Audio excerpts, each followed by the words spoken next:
bem-vindos.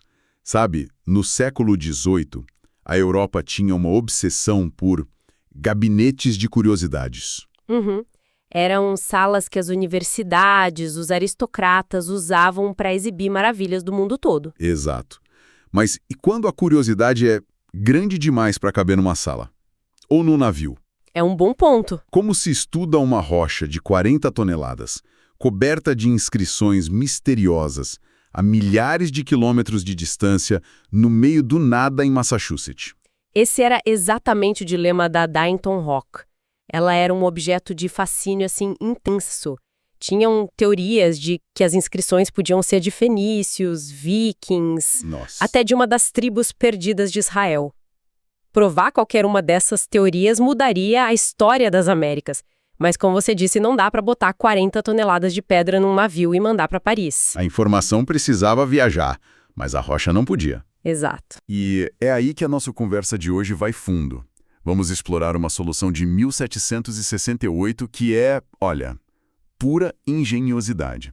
Esquece laser, scanner 3D. A gente está falando de criatividade, técnica manual e um bocado de papel molhado. E o mais legal é que a gente vai ver o que esse objeto, com mais de 250 anos, conta sobre o próprio dia em que foi criado. O nosso ponto de partida é uma análise quase forense desse desenho histórico, focado no trabalho de um homem chamado Stephen Sewell. Certo, então vamos lá.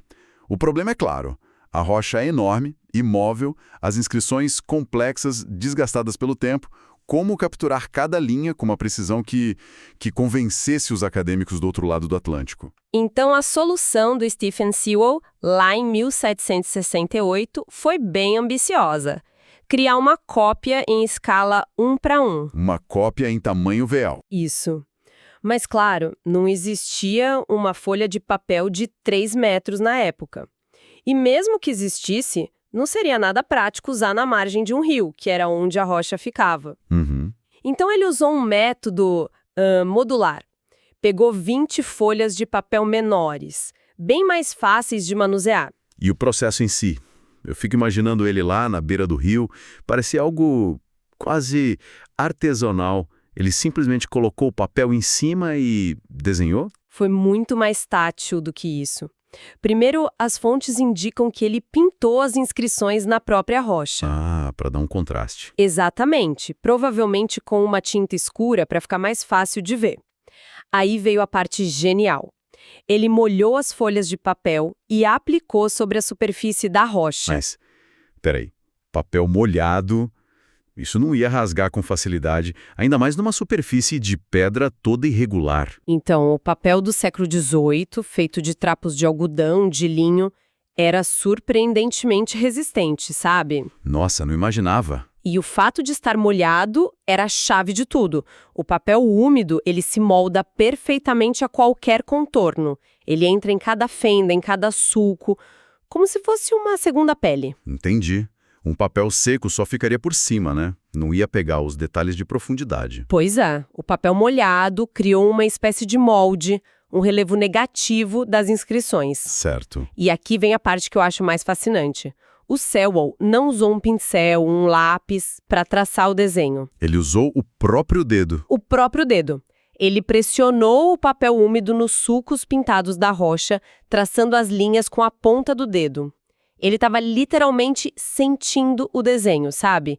Transferindo a topografia da pedra para o papel pelo toque. Uau! Isso muda completamente a imagem que eu tinha. Não é um acadêmico distante, de peruca, fazendo um esboço. Não mesmo. É alguém com a mão na massa. Ou melhor, na rocha. É um ato de registro quase escultural. Sem dúvida. Ele criou uma impressão em relevo, uma tradução tátil.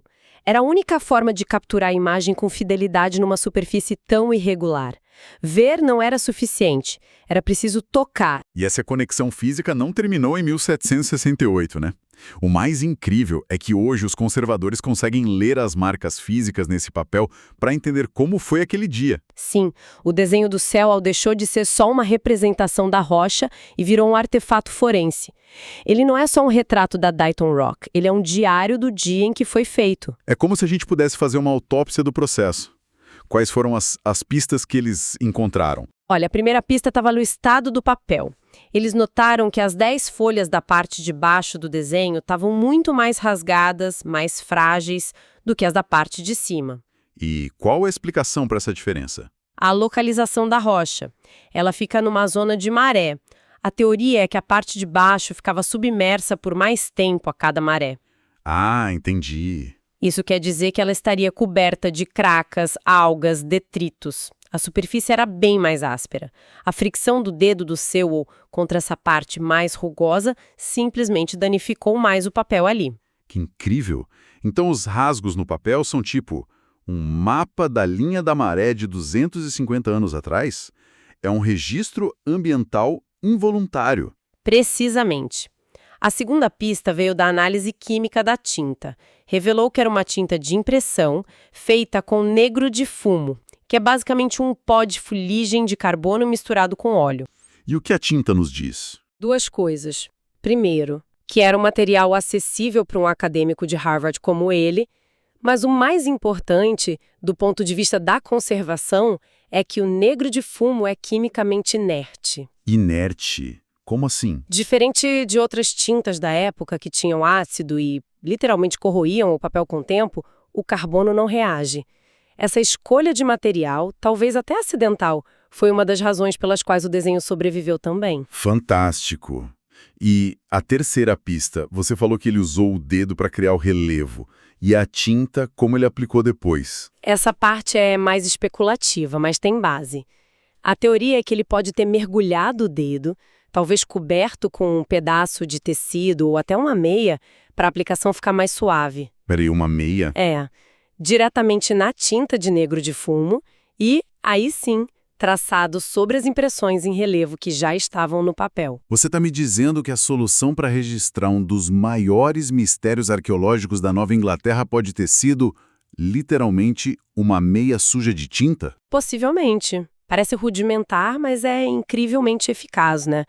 Ter a ferramenta na ponta dos dedos permite uma resposta imediata à textura do papel, ao relevo da rocha. As soluções mais engenhosas são as mais simples, às vezes. Pois é. E pensar que esse objeto frágil, feito com papel e fuligem, está aqui hoje, mas o que a gente vê agora não é exatamente o que o Sewell deixou, certo? Certo.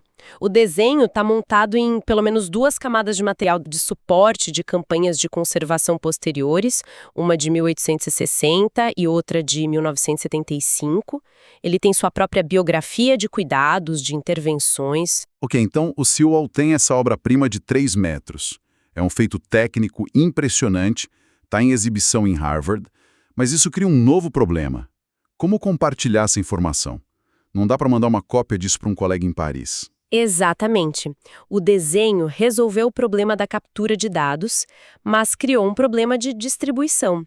E a solução para esse novo desafio também deixou marcas no objeto. Que tipo de marcas? Ao examinar de perto, os conservadores encontraram pequenos números, de 1 a 8, marcados a lápis em diferentes pontos. Números? No meio do desenho.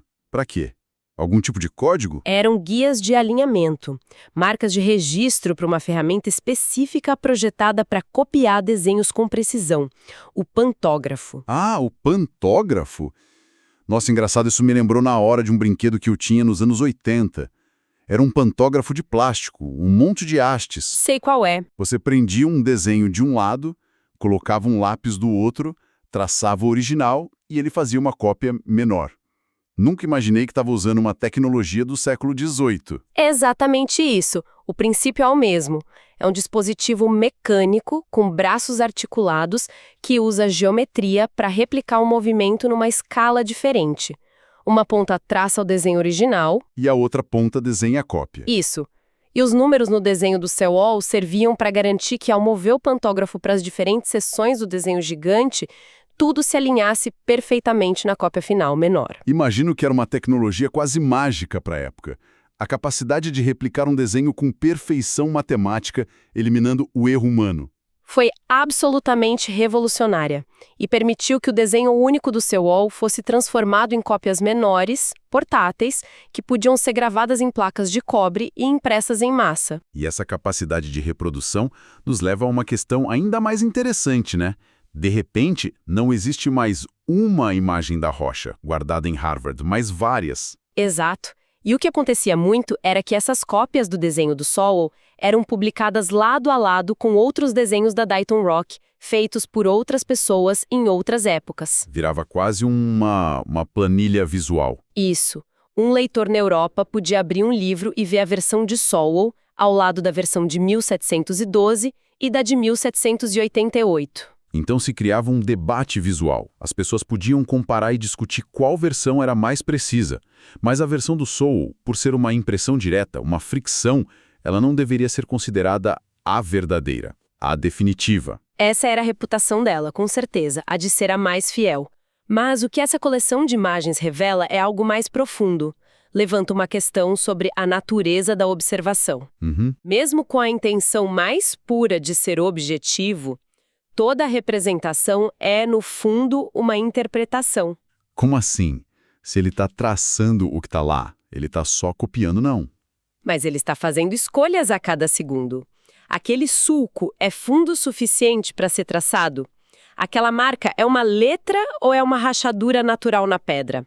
Onde essa linha começa e onde ela termina? Ah, entendi. Cada decisão é um ato interpretativo. Cada decisão. Cada desenhista, mesmo que inconscientemente, está construindo um argumento sobre o que ele acredita que está na rocha. E essas crenças que eles já tinham sobre vikings, fenícios, com certeza influenciavam o que eles viam. Se você está procurando por runas nórdicas, talvez aquela linha aleatória comece a se parecer com uma. Exatamente. A sua expectativa molda a sua percepção e, consequentemente, a sua representação. Você desenha o que acredita que está vendo, por isso as diferentes versões, embora sejam do mesmo objeto, parecem tão diferentes nos detalhes. Elas são tanto retratos da rocha, quanto retratos das teorias dos seus criadores. Perfeito. Isso me lembra a citação de um estudioso da Dayton Rock, o Edmund Delabarre. Ele disse algo que resume tudo isso. Você pode encontrar quase tudo nesta rocha.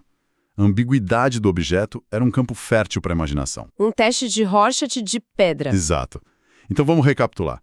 A gente começou com um problema físico, uma rocha de 40 toneladas. E a resposta foi uma solução tátil, engenhosa. O desenho de Steven Sewell, com papel molhado e a ponta dos dedos. Para compartilhar essa solução veio uma reprodução mecânica, o pantógrafo. E a proliferação dessas cópias nos levou a uma conclusão quase filosófica. De que a linha entre representar e interpretar é muito mais tênue do que a gente imagina. Cada etapa foi uma forma de tradução, né? Da rocha para o papel, do papel grande para o pequeno e do desenho final de volta para as ideias. A objetividade pura é um ideal quase inatingível, o que nos leva a um último pensamento para refletir. Fico pensando, hoje a gente poderia criar uma digitalização 3D perfeita da Dayton Rock, usar lasers, fotogrametria, ter um modelo digital com uma precisão que o Stephen Sewell jamais sonharia. Com cada micron da superfície. Exato. Mas a questão é, essa cópia perfeita resolveria o mistério? Ou essa abundância de dados, essa clareza total, só nos daria uma superfície mais detalhada, uma tela de altíssima definição, sobre a qual a gente projetaria nossas próprias teorias e debates? Uma representação perfeita elimina a interpretação ou apenas muda o campo onde ela acontece?